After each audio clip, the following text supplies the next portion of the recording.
Magandang araw po, welcome po sa aking channel, Love9 TV. Patalasasan po, meron po ba kayong mga properties na napapabayaan or non-performing assets? Plan nyo ibenta, pero wala kayong oras sa pagbenta nito. Kung ito'y pagkakatiwala nyo po sa amin, tawag lang po kayo sa aking numero, usap po tayo, gawin ko po ng video for free. Yes, libre po, wala po kayong babayaran. Tutulungan pa namin kayong mabenta ang inyong property. Kami na po bala sa marketing, sa boosting or paid ads. Even sa tripping, hindi na po kayo mapapagod sa pag-entertain ng mga buyers. Kami na po bala sa lahat. Tawag lang po kayo. Nandito po tayo ngayon sa BF Homes Parañaque kung saan meron po tayong bagong video presentation. Isang residential property na 2-story house with swimming pool. May lot area po ito na 787 square meters. Ito po'y titulado, buhay po ang may-ari, kaya wala po kayong maging problema sa documentation o sa transfer ng title. May floor area po ito na 800 square meters more or less. Pasok po tayo dito sa pedestrian gate. Dito po sa ground floor ay meron pong master's bedroom. Sa basement po ay meron pong staff rooms, bali 4 pong kwarto. Ito po yung facade, naka-brickstone design. Then, ito pong side na to ay part pa po ng master's bedroom. Then, meron pong access gate mula master's bedroom papunta dito sa pedestrian gate. Yan po yung facade. Then, dito naman po sa garahe ay kakasya po ang 4 na sasakyan. Kahit po SUV. Then, yan po yung main gate. Naka-tile flooring na rin po ito at meron pong pocket garden sa dulo. Dito po sa ground floor ay meron pong enclosed dining area. Then may family room at prayer room. Sa dulo po ay meron pong tree house. Then yung swimming pool na may access gate din mula sa main gate dito sa subdivision. Sa area po ng swimming pool ay may tree house na can accommodate 20 packs. At nandun na rin po ang enclosed dirty kitchen na may kitchen sink and cabinets. At may toilet and bath din po dun sa area. Yan po yung access gate na papunta naman sa basement o yung staff rooms. Halos lahat pong main rooms ay fully air conditioned. So kasama na po yan sa bentahan yung mga air condition. Ang master's bedroom po pala ay hindi natin mapapasok gawa ng may mga importanteng gamit o personal na gamit si owner. Pero sa master's bedroom po ay fully air conditioned, then may full bathroom. Yan po yung access gate niya sa likod ng master's bedroom at may sliding glass door sa loob po niyan. At dito na po tayo sa main door. Yan po yung brickstone design. At dito naman po ay naka solid wood nara. Then meron pong glass panel. Pasok po tayo. At welcome po sa bahay ni Mama at Sir. So meron pong high ceiling na foyer. At dito po yung hagdan o stairs kung saan ito'y naka solid wood polished staircase at wooden handrail. Then, meron po ditong wall-mounted wooden rack na may mga imahe at naka-brickstone design yung wall. Yan po yung high ceiling. May glass walls na nag-serves as natural sunlight. Then, ito po yung tinutukoy ko na master's bedroom. Siguro po upon tripping mag-request po tayo na ma-check natin ang loob nito. Pero malaki naman po yan hanggang dun sa dulo, sa may bakod. Kaya po nang nasabi ko, yan po'y naka-fully air condition, full bathroom, then may sliding glass door na access sa main gate. Then meron din pong wall-mounted wooden rack. At ito na po yung living area na kung saan ito'y naka-high ceiling at malaki po ang espasyo. Naka-tile flooring at meron pong foldable na wooden frame glass doors.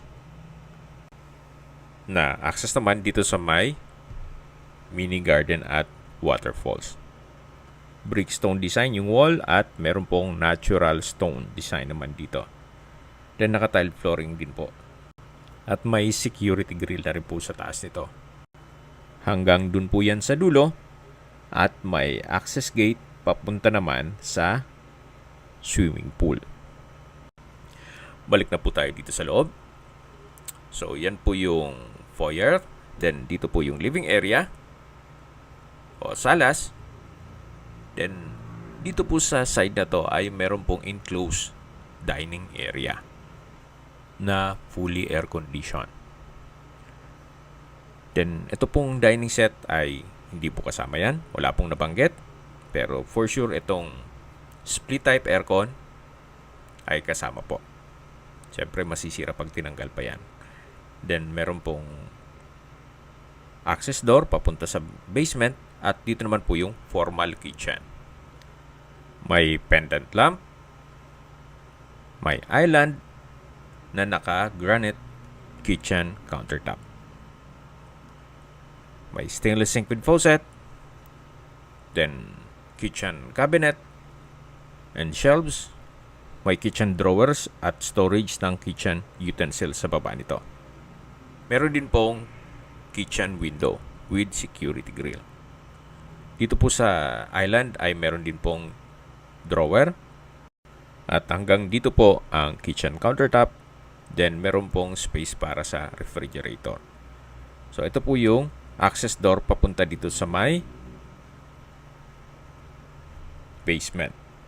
Pero bago natin i-check yung mga kwarto o staff rooms, silipin po natin itong access gate na papunta naman dito sa may garahe na kung saan dyan po tayo galing kanina. Check na po natin itong mga staff rooms.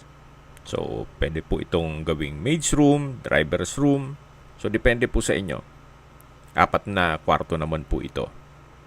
So, ito na po yung basement na pwede pong maglagay ng sala set dito para kung nagpapahinga naman ng mga kasamahan natin sa bahay. At ito po yung unang kwarto. Malaki naman po ang spasyo nito. At lipat po tayo dito sa pangalawang kwarto. So, ganun din po. Hindi naman siya ganun kaliit at hindi naman ganun kalaki. Dito naman po yung pangatlong kwarto. At ito naman po yung pang-4 na kwarto. So, ito po yung 4 na kwarto na kung saan dito po pwedeng maglagay ang inyong mga kasambahay. At yan po yung dirty kitchen na pwede nilang paglutuan na may kitchen countertop at sa dulo po yung banyo o toilet and bath. Balik na po tayo dito sa loob. So mula po dito sa dining area, yan po yung living area. Check po muna natin itong powder room. Naka-solid wood door. May bathroom countertop. Hand wash basin. Malaking vanity mirror. Bathroom cabinet. Bathroom window. Water closet. Tissue holder. At may exhaust fan. So, naka-tile bathroom wall po ito from floor to ceiling. Paglabas nyo po, yan ulit yung living area. At lipat po tayo dito. So, dito po sa areang to ay enclosed din ito para sa entertainment area. High ceiling siya. Then, fully air conditioned. Then, may family area. At access sa prayer room. So, meron pong prayer room dito sa dulo. Na kung saan may mga pendant lamps. Then, may glass window with security grill at may mga outlet sa palibot nito. May altar din po siya. So mula po dito sa prayer room, ito po yung family area na naka-enclose din po siya. Then naka natural stone design at dito naman po yung tree house at yung swimming pool. So, ito po yung entertainment area. Wala naman pong nabanggit kung kasama yung video okay. Ito naman po yung kabana at yan yung steel gate na papunta sa mini garden na pinakita ko sa inyo kanina. Mula naman po sa kabana, lipat po tayo dito sa swimming pool. So well-maintained naman po at wala po kayong ipapagawa dito. Maayos din ang filtration ng swimming pool pati motor pump. Naka-tile flooring po dito sa poolside. Then, yan po yung perimeter fence. At dito po ay may jacuzzi. Maayos pa naman po siya, konting linis lang. At sa dulong parte ng pool ay meron pong kubo. At mula po dyan sa kubo, ito po yung access gate na papunta naman sa main gate. Ito naman po yung sauna na kung saan working din po ito. So maayos pa, wala po kayong ipapagawa dito. So kumpleto na po itong property. May main house, maraming bedroom, may swimming pool, may jacuzzi, may sauna, may treehouse, entertainment room, prayer room, at marami pong staff room. At dito naman po yung shower area. So, may overhead shower, naka-tile bathroom wall, may vanity mirror, at meron din pong banyo. Paglabas nyo po dito, yan po yung swimming pool. Then yung perimeter fence. Actually, trim lang po ng mga damo para maging malinis. Pero wala po kayong papagawa.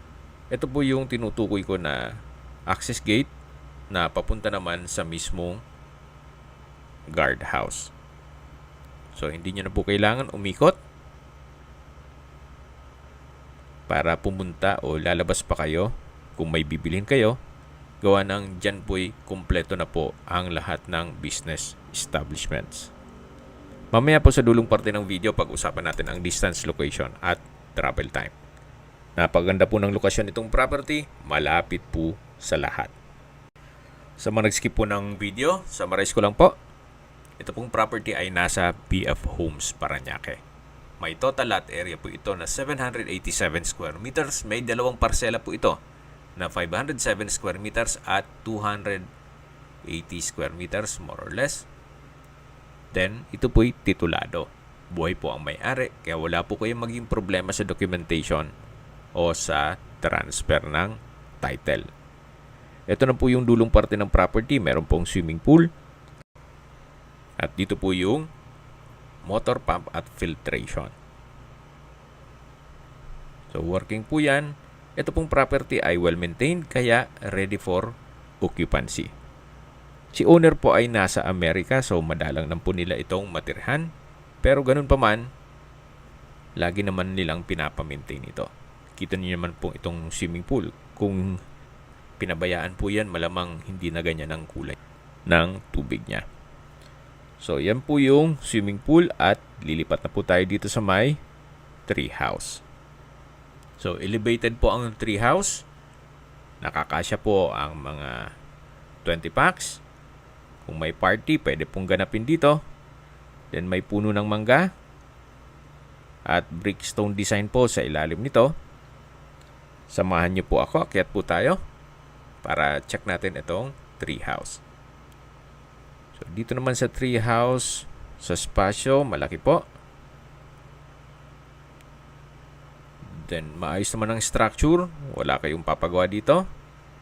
At ang ceiling po ay made of sawali. Then, may bench na rin. At mula po dito, matatanaw naman yung swimming pool at yung kabana. Sa dulo yung jacuzzi at sauna.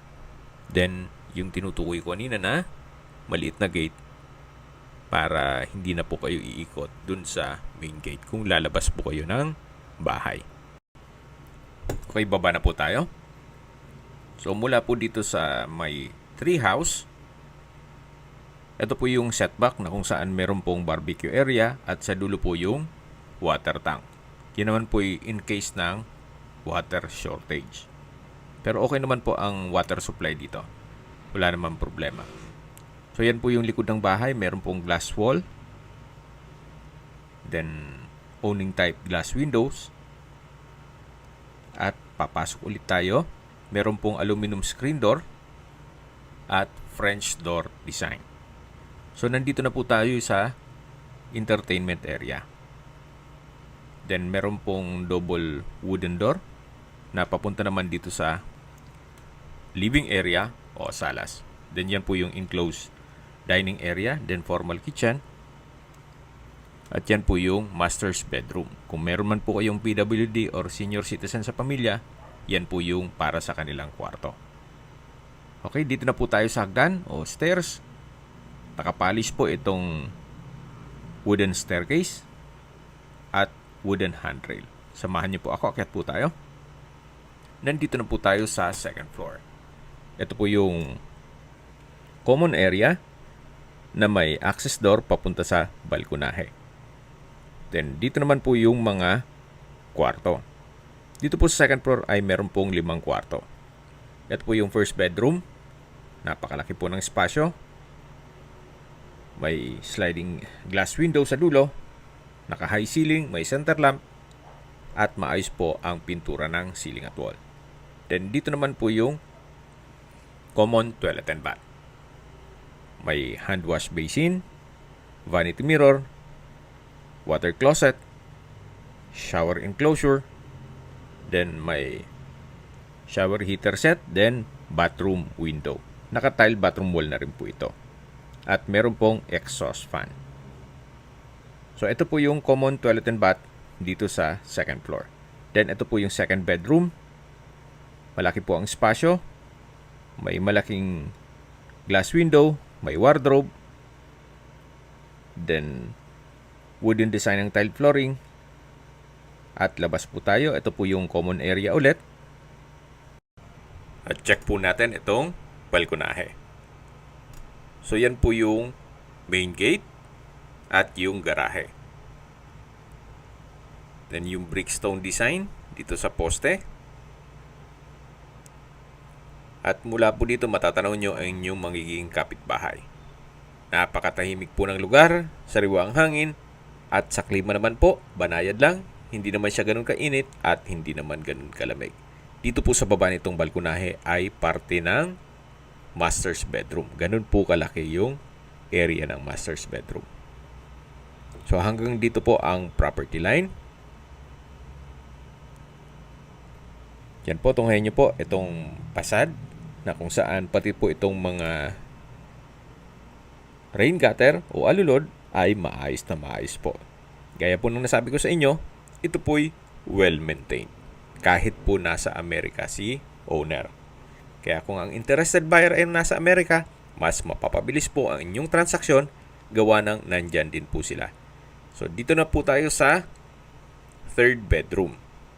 Malaki naman po ang espasyo nito at meron pong sariling glass window at high ceiling din po siya.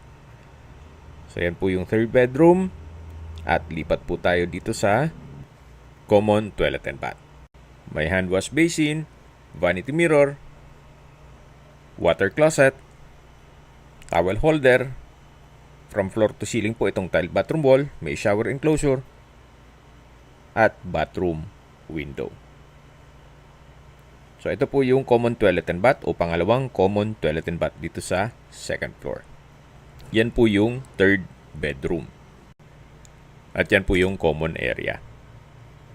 Then sa dulo yung 2 kwarto na naipresent ko na sa inyo. At lilipat na po tayo dito sa fourth bedroom.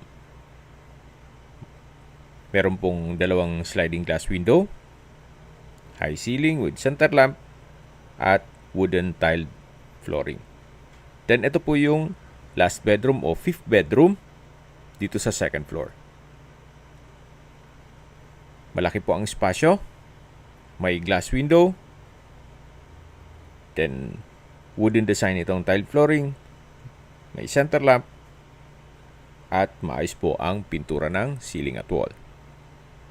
So ito po yung 5 kwarto na may 2 banyo dito sa second floor.